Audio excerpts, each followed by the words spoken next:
Chukwuemeka's response was cold. "I warned you. Now you need my help? Sort yourself out. I'll face my challenges and you can face yours," he said, walking away. The guard, heartbroken, gathered his belongings and left, vowing, "Anyone who planned my downfall will face their own disgrace." Rumor had it that he later found a new job with Chevron Oils, where he received a good salary. With the coast clear, Chukwuemeka and his accomplices executed their plan flawlessly. The 6 industrial welding machines were stolen without a hitch. Chukwuemeka paid off the investigators, and the case quietly faded away. His reputation as a schemer spread far and wide. Yet, despite his success, he squandered his money on extravagant weekends and wild parties, inviting colleagues and flaunting his newfound power. His rapid rise was matched only by the depth of his deception and betrayal.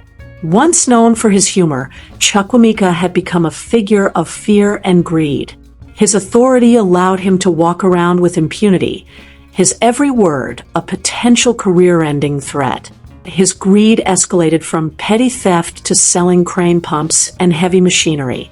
Fearless of repercussions, he even staged his own kidnapping to extort money from his in-law. One day, as part of his latest scheme, Chukwuemeka hatched a plan to extort money from his brother-in-law. He enlisted his colleague, George, to help with the plot. As George arrived at the office, he had no idea that this would be another twisted chapter in Chukwuemeka's relentless quest for wealth and power. "Good morning, sir." "Yes, good morning, George. Where is your friend? Is he in the store?" "No, sir." "Is he not feeling well?" "It's not that, sir. There's a small problem." The personnel manager's interest was piqued. "Trouble? What kind of trouble could trouble?" He chuckled, trying to lighten the mood. "All right, let's get serious. What happened?" "There's a young man who had a business deal with Chukwuemeka. Unfortunately, the deal collapsed because of Chukwuemeka's negligence. This morning, as we were heading out to work, the young man and his gang cornered us and demanded Chukwuemeka come with them. At first, we resisted, but when no one came to help, we had no choice but to give in. As we speak, Chukwuemeka is still with them." "George, if I understand correctly, a man who lost his money due to my brother-in-law's negligence has taken him hostage? I need to call the police right away." "With all due respect, sir, that might not be the best option. Perhaps you should consult someone else." "All right, I'll inform his sister. When you get home today, try to mediate. Maybe he will reconsider. Who knows?" "Understood, sir." George returned to his office, his mind racing with the unfolding situation. That evening, Linda, the personnel manager's wife, was filled in on the day's events. "Did you call the police?" "No. When I discussed it with my friends, they advised against involving the police." "Did they tell you how much Chukwuemeka owes?" "If I'm not mistaken, it's 500,000 naira. I have 200,000. Perhaps we can make a partial payment. Please help my brother. Let's sort this out tomorrow. For now, get some rest and cheer up, my dear." "Thank you, my love. I knew I could always count on you," Linda said, managing a smile despite the gravity of the situation. The next day, George updated Chukwuemeka on the plan. "That miserly man. He won't part with his money easily," Chukwuemeka grumbled. "Don't jump to conclusions," George advised, to make the scheme convincing. Chukwuemeka enlisted the help of his friend Bassi, a skilled actor. He didn't reveal the full details to Bassi initially. When Bassi arrived, Chukwuemeka greeted him warmly. "I'm glad you came. Thanks for being here." "My pleasure. So, what's going on?" "Bassi, I need your help." "Sure, what do you need?" Bassi asked. Chukwuemeka explained the plan. They would stage a fake hostage situation, making it look like Chukwuemeka was held by someone he owed 500,000 naira. He detailed the role Bassi would play. "Can you do that for me? My in-law is on his way. George is there to oversee everything." "Who?" "My in-law. He's bringing the money. George will handle the situation. If I don't execute this well, I risk losing the money and my job," Bassi said. "How much is involved?" "Only 500,000 naira. That's a lot. But these are your family members. Do you think this is wise?" Bassi continued, "This is risky. You want me to put my life on the line for you? What if someone decides to call the police? I could end up in jail, or worse." "Bassi, I understand your concerns. But don't worry, the police won't be involved. I've planned everything carefully. I will take the risk if you promise the police won't be involved, and you will cover my outstanding house rent of 36,000 naira. Chukwuemeka agreed, promising to pay Bassi's rent. He briefed him on the plan and what to say when his in-law arrived. Soon, the personnel manager arrived in a black Hilux Jeep, accompanied by George, who had also played a part in the scheme. Once they arrived, George pretended to call Bassi, saying, "Hello, his brother-in-law is here. Should we come over, or will you come to us?" "Okay, you'll come instead? Thanks. Don't keep us waiting." George turned to Chukwuemeka's in-law and informed him that Bassi would be coming soon. He then unlocked Chukwuemeka's room for them to enter. Meanwhile, Chukwuemeka and Bassi, along with a few other accomplices, hid in the next compound, ready to act as thugs. As the group emerged from the compound and filed into Chukwuemeka's room, Bassi took in the scene with a rough gaze.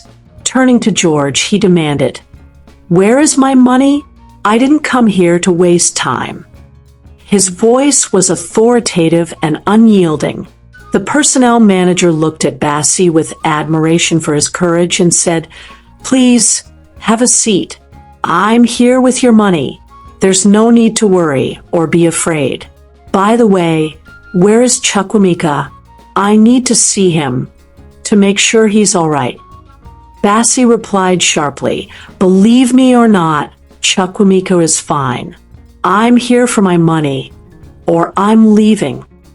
"All right, fine. Here is the money." "How much is it, sir?" "What I have here is 500,000 naira.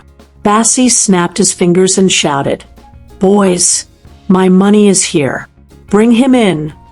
Unbeknownst to them, Chukwuemeka was hiding behind his house, listening to every word.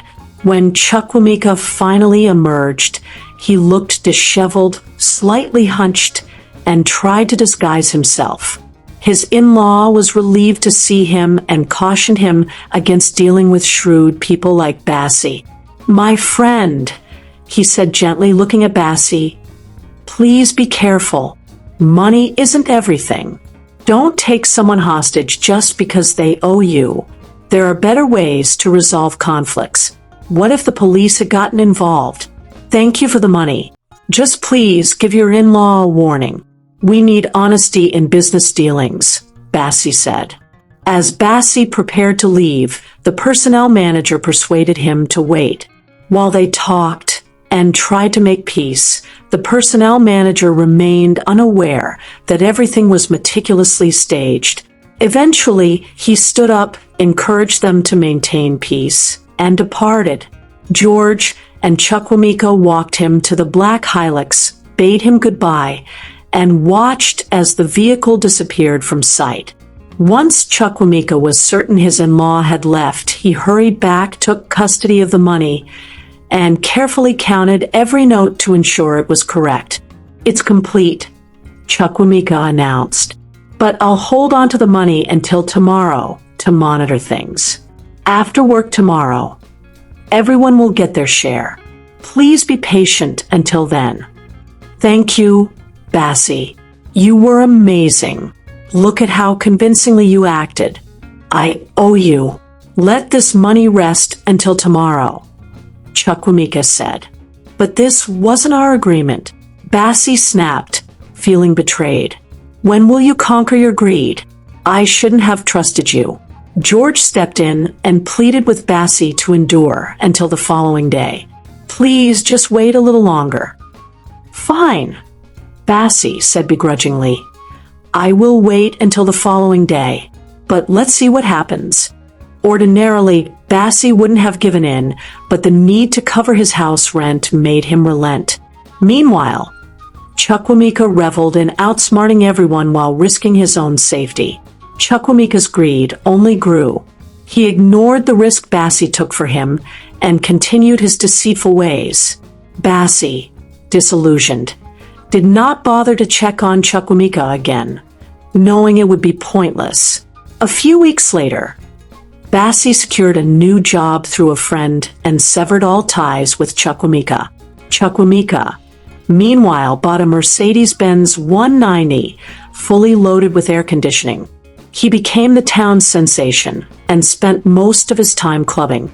He failed to invest in himself or save money. Instead, he registered a company and appointed George as the project manager. Despite advice from his old friends to further his education or gain additional skills, Chukwuemeka disregarded their counsel, viewing them as liabilities. One by one, his old friends distanced themselves from him. Most of his secondary school classmates became graduates in various fields, while Chukwuemeka did not advance his education or skills.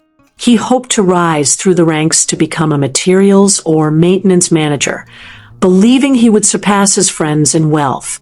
However, he overlooked a crucial fact. Ill-gotten wealth always goes the same way it came. As Chukwuemeka reached the peak of his schemes, things began to unravel. The area manager was set to retire, and Mr. Aziv, another Egyptian known for his strict discipline and zero tolerance for corruption, was appointed as the new area manager.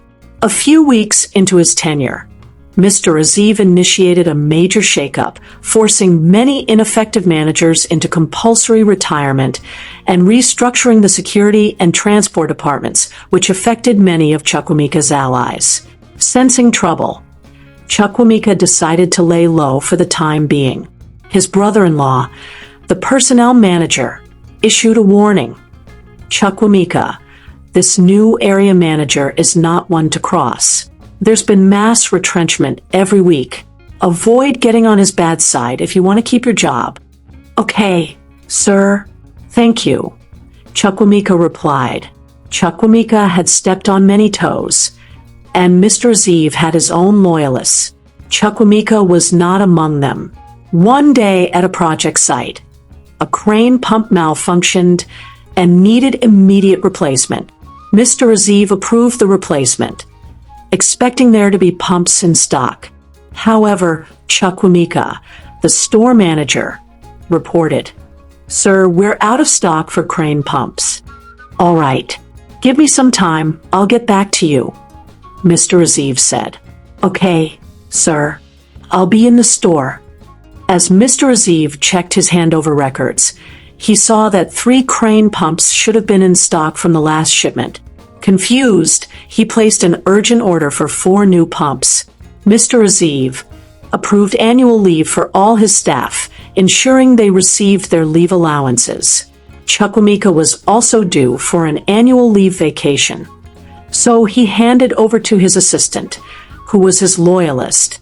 However, his time away brought unexpected turmoil. Mr. Aziv, the company's high-ranking official, ordered a comprehensive audit of both the main store and the company's warehouse. When the audit reports came in, they revealed a shocking discovery. Numerous pieces of equipment and materials meant for ongoing projects were missing. At a management meeting, Mr. Aziv addressed the gravity of the situation. "Good morning, gentlemen," he began, his tone serious. "I need to inform you of recent developments concerning the store department." Heads turned as everyone leaned in, eager to hear more. Recently, I instructed the audit department to thoroughly examine the warehouse and store. He continued, distributing copies of the audit report. The reports indicate significant discrepancies, missing equipment, and materials with no clear connection to any projects. These missing items are valued at hundreds of millions of naira. This is unacceptable, and we cannot simply ignore it. He paused for effect, letting his words sink in. I've decided to involve the police to aid in the investigation and recovery of these assets. All staff members in the affected departments must submit themselves for police questioning.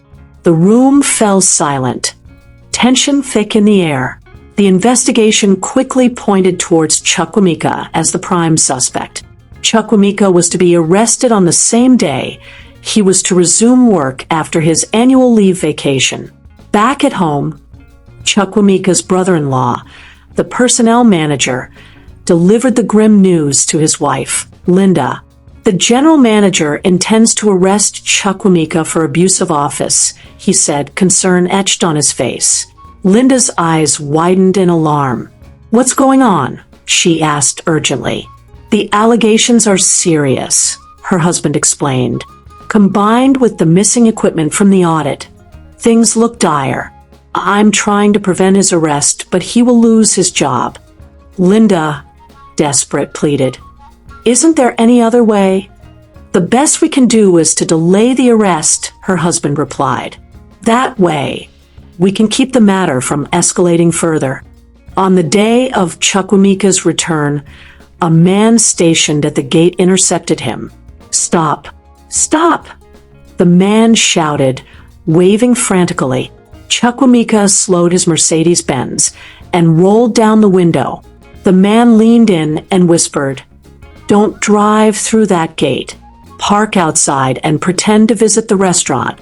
Your car will be retrieved and sent to you later. There's a plan to arrest you. Linda sent me to warn you. Without a moment's hesitation, Chukwuemeka followed the advice. He parked outside, noticing the security guard's suspicious glances. He walked to the restaurant, ordered food, but left it untouched. Paying for the meal, he slipped into the restroom, then exited and hailed a taxi back to his house. As the police arrived at the gate, Chukwuemeka remained hidden in the taxi, relieved they had missed him. The personnel manager worked tirelessly to have the arrest warrant withdrawn, though George, a trusted friend of Chukwuemeka, was promoted to the position of store manager. New CCTV cameras were installed to prevent future thefts, and the company tightened its security measures. In the months that followed, Linda ensured Chukwuemeka's car was returned, but finding a new job proved challenging. His lack of additional qualifications and the stigma from the incident made it nearly impossible. Meanwhile, his secondary school friends thrived in prestigious jobs. Desperate, Chukwuemeka turned to contract work through his registered company. With George's assistance, he secured a remediation job worth 98 million naira. But when he went to collect his payment, he was stunned. You're listed as the company's director, the accounts officer said. But the company's account was changed last week by Chief Alazi, one of your partners. The balance of 50 million naira was transferred into that account 3 days ago. Chukwuemeka was at a loss for words. Is there a problem? The officer inquired. No, don't worry, he said, masking his despair. I'll handle it. He searched for George, only to find that George had moved and resigned from the company. When he confronted Chief Alazi, the response was disheartening. Chukwuemeka, Chief Alazi said with a sigh, you've made many enemies. You need to mend your ways and seek forgiveness. Greed has clouded your judgment. You still have potential. At least the company remains yours. Chukwuemeka's situation worsened, and he was forced to sell his car to survive. Reflecting on his choices, he deeply regretted his actions. The once vibrant young man had become a shadow of his former self, his life ravaged by his own greed. Yet, Amidst the struggle, a glimmer of hope remained. The potential for a new beginning still lingered, if only he could find a way to reclaim his lost honor and rebuild his life. Thank you for watching. Greed is a trap that blinds us to life's true blessings, leaving us constantly yearning for more, but never truly satisfied. It steals our peace, damages relationships, and distances us from the purpose God has for our lives. But there is a better way, a life filled with contentment, gratitude, and generosity. When we trust God to provide, we experience a deeper joy that possessions can never bring. A heart anchored in faith is free from the chains of greed, open to receiving and giving love. Choose to live generously, walking in the light of God's grace, and discover the abundance that comes not from what we take, but from what we give. Thank you for watching up to this point. Please like this video and subscribe to this YouTube channel. Turn on the notification and share this video with friends and loved ones. It helps the YouTube algorithm show this video to more viewers. I would also like to have your feedback, so please continue to drop your comments. Watch out for the next video. Bye.